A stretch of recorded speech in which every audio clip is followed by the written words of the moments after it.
चलिए आगे बढ़ते हैं। रायपुर से खबर है, भूपेश बघेल और बेटे चैतन्य बघेल की याचिका पर सुनवाई आज होने वाली है। सुप्रीम कोर्ट में भूपेश बघेल ने अग्रिम जमानत के लिए याचिका लगाई है। बेटे चैतन्य बघेल की जमानत याचिका पर भी आज सुनवाई होगी। याचिका में ईडी की गिरफ्तारी को गलत बताते हुए राहत देने की मांग की गई है। भूपेश बघेल ने मनी लॉन्ड्रिंग एक्ट की धाराओं को दमनकारी बताया है।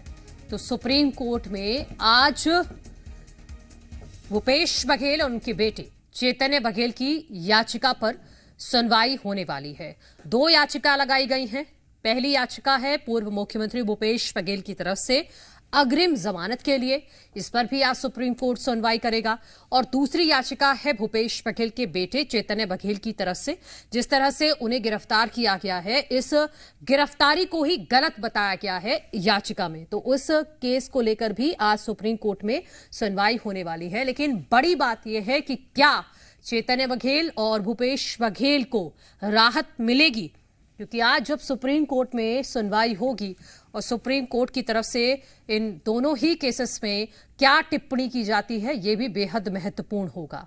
सुप्रीम कोर्ट का रुख किया है भूपेश बघेल ने और अग्रिम जमानत की याचिका लगाई गई है, क्योंकि याचिका में और चैतन्य बघेल की तरफ से जो याचिका लगाई गई है उसमें ईडी ने चैतन्य बघेल को जो अरेस्ट किया है उसको गलत बताते हुए राहत देने की मांग की गई है। भूपेश बघेल ने मनी लॉन्ड्रिंग एक्ट की धाराओं को दमनकारी बताया है।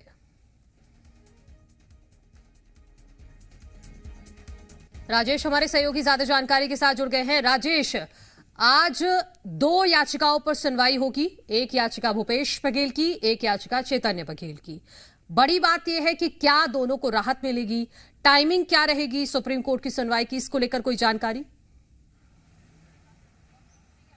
देखिए, अभी टाइमिंग को लेकर के किसी तरह की कोई जानकारी नहीं आई है, लेकिन ये जरूर स्पष्ट है कि आज इन दोनों ही मामलों की सुनवाई होगी। और देखिए, छत्तीसगढ़ का ये काफ़ी हाई प्रोफाइल मामला है और मामला इसलिए बड़ा हो जाता है चूंकि कांग्रेस के राष्ट्रीय महासचिव हैं भूपेश बघेल, इसके साथ साथ छत्तीसगढ़ के वो पूर्व मुख्यमंत्री भी रहे हैं, पूर्व मुख्यमंत्री भी हैं। और देखिए, दोनों ही पिता और पुत्र दोनों की याचिका आज लगाई गई है, जमानत याचिका। देखिए, भूपेश बघेल की ओर से जो उनके जो वकील हैं उनकी ओर से यह तर्क दिया गया है कि जिस तरह से चैतन्य की गिरफ्तारी हुई है और जो चाहे कोल का मामला हो या महादेव ऑनलाइन सट्टा ऐप हो, जिस तरह से भूपेश बघेल का नाम सामने आया है, तो इन तमाम मसलों को लेकर के कहीं ना कहीं गिरफ्तारी हो सकती है, ऐसा भूपेश बघेल को आशंका है। यही वजह है कि उनकी ओर से अग्रिम जमानत याचिका लगाई गई है।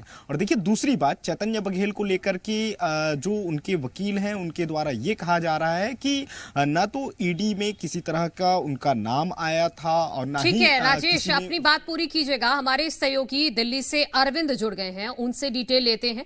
कब सुनवाई हो सकती है अरविंद? देखिए, आज की सुनवाई के क्रम में मामला 47वें और 48वें और 49वें नंबर पर लगा है और जस्टिस सूर्यकांत और जस्टिस जो माल्या बागची की जो बेंच है वो इस मामले की सुनवाई करेगी।